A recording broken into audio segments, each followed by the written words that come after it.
So here are some K-pop opinions I think you haven't heard much online or just aren't really talked about much on different platforms. Firstly, K-pop debuts minors for pedophiles. I don't think this should be an unpopular opinion, more fact, but hey, you don't really hear people talk about it. Whenever I see a viral video on TikTok, and it's a fan call between a male K-pop idol and a black girl, and the male idol's complimenting the black girl and telling her how amazing she is, I wonder and question whether this K-pop idol actually likes black people in the first place, or he's just doing that for views, because he knows this will boost his reputation and people will think, oh my god, he likes black girls, I should listen to his music. Listen guys, of course, there are Korean people who love black people and see them as human beings. But let's be fucking for real. K-pop idols, K-pop companies, they watch our content. They know what will make them go viral and what will make them more cash. Everybody online knows black girls are one of the most insecure people in the entire world who will do anything to seek any type of male validation ever. And this comes from a black girl myself. Yes, I'm a black girl too, and it's embarrassing how some of your insecure bitches are embarrassing our community because you desperately want male validation. So I won't be surprised if some K-pop companies tell their idols to compliment every black girl they see and tell them how beautiful they are because they know this will boost their reputation and they will make more money. Also, let's be for real. A lot of young male Koreans voted for their current president. In case you don't know, the current president of Korea, South Korea, is the Korean version of Trump. This should tell you enough about how most male K-pop artists are behind the scenes. Which basically means they're extremely misogynistic, very racist, colorist, fatphobic, ableist, bigots basically. So it can't be possible that every K-pop idol likes black girls. Let's be for real guys. Let's be for real. Lily is wasting her potential JYP. JYP doesn't know how to manage solo artists. They don't know how to do that for some reason. Also, NMIXX is a flop musically. What is she even doing there? She should leave the group next. I said what I said. There are better companies for her.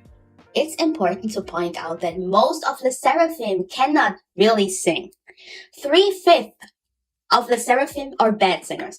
Why are you upset if we point that out? It's important. They can't really sing. Not even their own songs.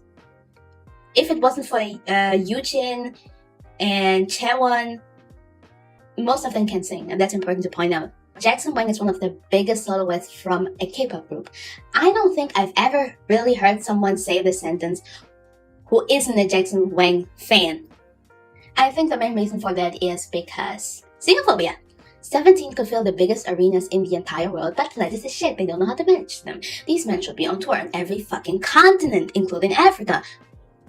But look what their shitty company is doing. And hype. No one is pushing these men, but they should be. 17 is one of the biggest K-pop groups in the world. Why aren't they touring on every fucking continent? What's going on? Wasted potential. We are still in 4th generation of K-pop. We're still in 4th gen, people. The reason why K-pop companies want you to believe we're already in 5th gen is because they want to distance themselves from new genes and their success. Now, listen. Does K-pop need more sexy concepts, or are you just a horny freak who looks for another excuse to sexualize East Asian people? No, really. Do we really need more sexy concepts? No, we don't. There are so many groups in the past who've done it. You can go listen to them. There are so many young people debuting in K-pop. Why do you desperately want them to be sexy? Like, it's weird. You look weird. I'm deeply convinced most K-pop idols have stage parents. In case you don't know what stage parents are, these are the kind of parents that would do just anything to gain fame, money, prestige through the beauty and cuteness of their children.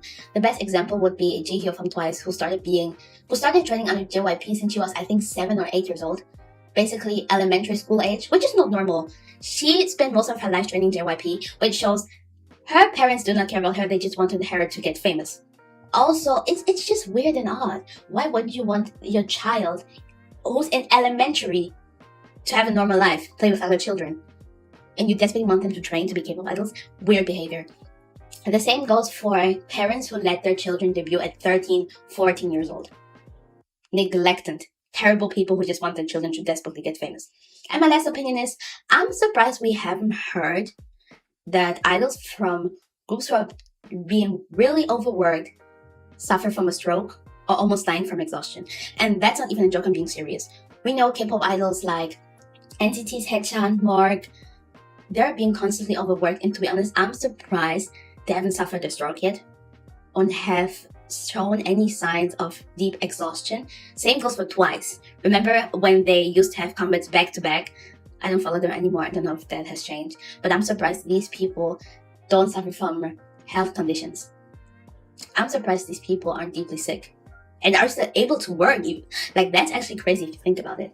I'm actually surprised that hasn't happened yet in K-pop from a big company with general people being heavily overworked. But well, that was my video, guys. Hope you liked it. If you disagree with my opinions, we can argue in the comment section down below. And yeah, see you next time where we're talking more about my unpopular K-pop opinions.